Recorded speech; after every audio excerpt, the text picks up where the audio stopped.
Hey, this is Tucker with your high frequency words for the new SAT list number 5. So the first word is acquisition. This is a noun and is the act of gaining a skill or possession of something.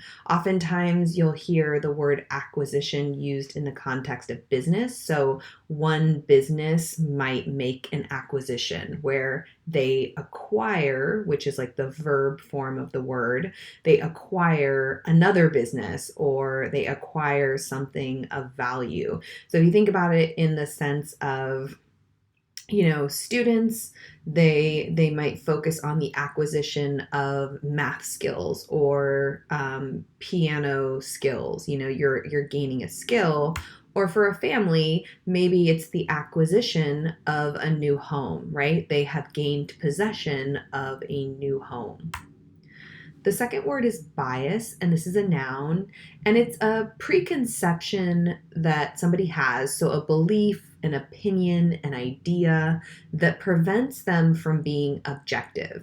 So we're hearing a lot about the campaign, the presidential campaign coming up, and oftentimes people in certain political parties, they have a bias. They have a certain perspective or idea about healthcare or things like Social Security or taxes that tend to cause them to be a little biased. It's hard for them to be objective, to listen to both sides and form an unbiased opinion. And so an example of this is you might see bias when you're reading the news, where you read an article and it's clearly more tilted to like liberals or conservatives. There's clearly some kind of bias or opinion or preconception that is evident in the writing of the article because it's being discussed from a particular point of view. Both sides of the issue may not be equally represented.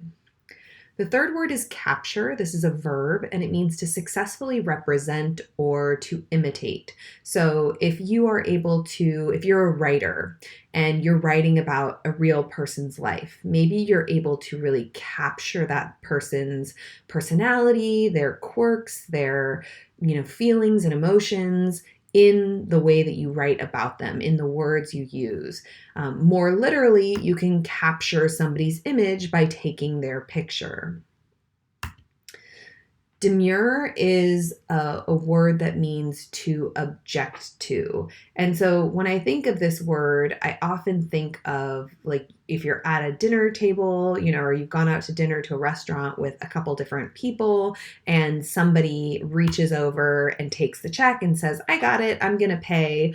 Oftentimes the rest of the people at the table, they're kind of excited because it's always fun when somebody says they're going to pay for a meal, but you might demur and say, "Oh no, you don't have to do that. Like we can split it." And the person might just say, "No, I got it this time." But to demur is to kind of object to something. The next word is imminent, and imminent is an adjective. It's a describing word, and it describes something that is superior or kind of like high ranking or really distinguished. So maybe they have a high position or a high status, either because they are really well educated or maybe they are really wealthy. It can also describe something like a landmark. So when I was in Rome and we're sightseeing, the Colosseum was such an imminent landmark that like everybody had to see. First of all, it's very imposing. It's huge. It has so much history in terms of its position in the city. Very distinguished. So definitely an imminent landmark that most people go out of their way to see when they're in Rome. Ferocity is a noun and it is kind of viciousness, it's violence. And so recently on a trip to South Africa, I had the pleasure of going on my first safari and seeing this incredible creature. I took many pictures of this lion, and one day we saw the lion and female lions going out on a hunt, and the ferocity of just their bodies, their movements, their intent to kill was kind of intense. And actually they did kill a water buffalo on their hunt. And so we saw them with the body afterwards. And it was, again, just this kind of ferocity, this viciousness. There's this violence about the way in which they have to obviously kill in order to eat. Imposing is an adjective. It's also a describing word. And anything that's imposing is really kind of impressive. And oftentimes it's because of the size of the thing or the appearance. So back to my Colosseum example, the Colosseum as a building is really imposing. It is super impressive because it's enormous and it was built so long ago, and yet it is held up so well. But again, when I was on safari, I saw these just beautiful, enormous rhinoceroses, and they were definitely very imposing creatures, just impressive in terms of their size and appearance. Materialistic is an adjective, and often it's used to describe someone who's a little superficial. So they're really focused on material possessions. Often you'll think of somebody who tends to buy lots of stuff, lots of material goods. And so sometimes when I think about materialism or somebody who is materialistic, I think of somebody who shops a lot. They tend to want nice clothing and jewelry, and they're really focused on those material possessions. The next word is omnipotent, and omni is comes from a Latin root word that means all, and potent means powerful. So omnipotent is something that is considered kind of almighty, all powerful. You'll often hear the word omnipotent used when talking about God, right? Just this all-knowing, almighty God.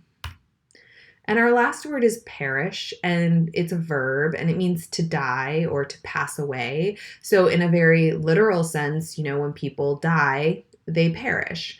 But you might also hear the word perishable when hearing about food items, right? So there's some food items, fresh fruit and vegetables and, dairy, cheeses and eggs. They're perishable. They will go bad. They will perish over time. They're not going to last forever because they are going to rot or just become gross and you won't want to eat them anymore. So perish is the verb form. Perishable describes something. So it's an adjective. It describes something that will fade or die, become not good anymore.